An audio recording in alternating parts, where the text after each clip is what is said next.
그냥 처음부터 좀 많이 비어 있었어요. 계약 끝난 임차인들이 그냥 나가고 들어오지 않는 거예요. 소공원이랑 가까운 카페 그쪽은 좀 주로 가는 것 같고 앞쪽은 거의 안 가는 것 같긴 해요. 근데 애초에 약간 쇼핑할 만한 데도 많이 없고 그냥 가도 주로 그냥 식당 몇 군데.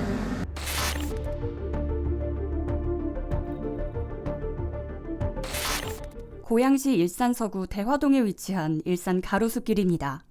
유럽풍 스트리트 테마로 지어진 이 상가는 공실 폭탄이 터졌습니다. 주차장 입구 쪽 1층 상가들은 통째로 비어있을 정도로 상황이 심각합니다. 직접 둘러보니 상가 2곳 중에 한 곳이 공실입니다. 2022년 12월 부동산 전문 플랫폼 부동산 플래닛 기준으로 일산 가로수길 공실률은 60%로 집계됐습니다. 문제는 공실이 갑자기 쏟아진 것도 아니라는 겁니다. 오픈 때부터 영업이 부진했습니다. 2017년 준공 이후 6년간 공실 문제를 해소하지 못한 채 지금까지 이어져 오고 있는데요. 일산 가로수길은 연면적 3만여 평 규모입니다. 스트리트 상가 직선길이만 270여 미터에 달하는 대규모 상업시설로 판교 신도시를 대표하는 아브뉴 프랑보다 약 70여 미터 더 깁니다. 일산 가로수길은 제2의 신사동 가로수길을 꿈꿨으나 공실 폭탄에 허덕이고 있습니다. 코로나 엔데믹에도 상황이 전혀 개선될 기미가 없습니다. 상인들은 2017년 상가 오픈 때부터 공사가 마무리되지 못한 채 개업하면서 영업하기 힘든 여건이었고 이후 코로나가 터져 살아난 적이 없는 상권이 됐다고 지적합니다. 고양시 최초 수변 상업시설로 조성되는 만큼 스트리트몰 가운데 물이 흐르도록 설계가 됐지만 시공상의 문제로 현재는 물이 흐르지 못하고 인도로 사용되는 중입니다. 특히 났을 때 처음에 여기 디벨로퍼 업체한테도 여기 시행사에서 의뢰해가지고 엄청나게 광고 많이 했어요. 분양은 되게 빨리 됐거든요. 그래서 되게 잘 될 거라고 모두 예상했던 상가예요. 호수공원 붙어 있으니까. 그냥 처음부터 좀 많이 비어 있었어요. 계약 끝난 임차인들이 그냥 나가고 들어오지 않는 거예요. 일산 가로수길은 ABCD 2동 등 총 5개의 동으로 나뉩니다. 상가의 대부분은 카페나 고깃집 등 식당들이 입점해 있습니다. 비교적 호수공원과 붙어있는 상가들은 주말이나 저녁에 사람들의 발길이 이어지지만 그렇지 못한 상가들에는 임대문이라는 종이만 붙어 있습니다. 상가 1층에는 점포 하나 건너 공실이 있고 특정 구역은 줄줄이 상가가 비었습니다. 분양 당시 주변 주거시설 입주와 GTX 호재 등으로 투자자들의 기대가 높았으나 주거시설이 들어선 현재도 공실 무덤이라는 꼬리표를 달고 있습니다. 가로수길의 초기 임대료는 3.3제곱미터당 20만 원 수준이었으나 현재는 최고 12만 원, 최저 8만 원까지 떨어졌습니다. 2층 전용 59제곱미터 상가 기준 보증금은 2천만 원, 월세 140만 원입니다. 당연히 권리금은 없습니다.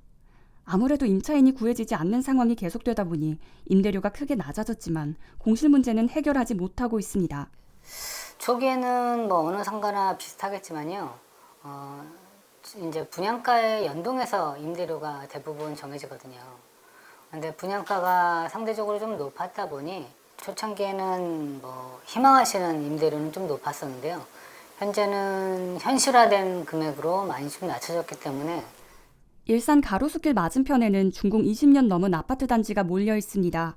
게다가 일산 가로수길 개업 후 대단지 아파트들이 입주하면서 유동인구는 충분할 것으로 예상했으나 상권은 몰락 위기에 처했습니다. 소공원이랑 가까운 카페 그쪽은 좀 주로 가는 것 같고 앞쪽은 거의 안 가는 것 같긴 해요. 근데 애초에 약간 쇼핑할 만한 데도 많이 없고 그냥 가도 주로 그냥 식당 몇 군데.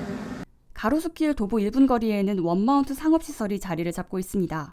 이곳 공실률은 가로수길보다 비교적 낮은 10%대인데요. 원마운트는 워터파크, 스노우파크 등 가족형 테마파크와 의류 스파 브랜드, 식음료 F&B 등이 입점해 다양한 고객들이 찾습니다. 현지에서는 원마운트와 달리 가로수길은 업종 다양화가 이뤄지지 못하면서 찾는 사람들이 또 끊겼다고 말합니다. 우선은 업종이 몇 개 없어요. 근데 뭐 사람들이 와서 밥은 먹고 하겠지만 한동안은 카페가 너무 많이 생기는 거예요. 근데 이제 이거는 저희 이쪽에 있는 상가의 문제가 아니라 전국적으로 하나 걸러 하나의 건물에 똑같은 데가 한 4-5개씩 있잖아요. 그게 문제인 것 같아요. 현재 준공 7년 차를 맞는 일산 가로수길. 늘어가는 공실에 해결책마저도 찾기 어려워 상인들의 걱정도 늘어가고 있습니다. 스트리트 상권 특성상 노후화가 진행될수록 상권은 활성화되지 않을 수밖에 없는 상황에 일산 가로수길의 전망이 어둡게만 느껴집니다. 방금 본 영상이 도움이 되셨다면 구독을 누르시고 더 많은 부동산 정보와 함께 하시길 바라겠습니다.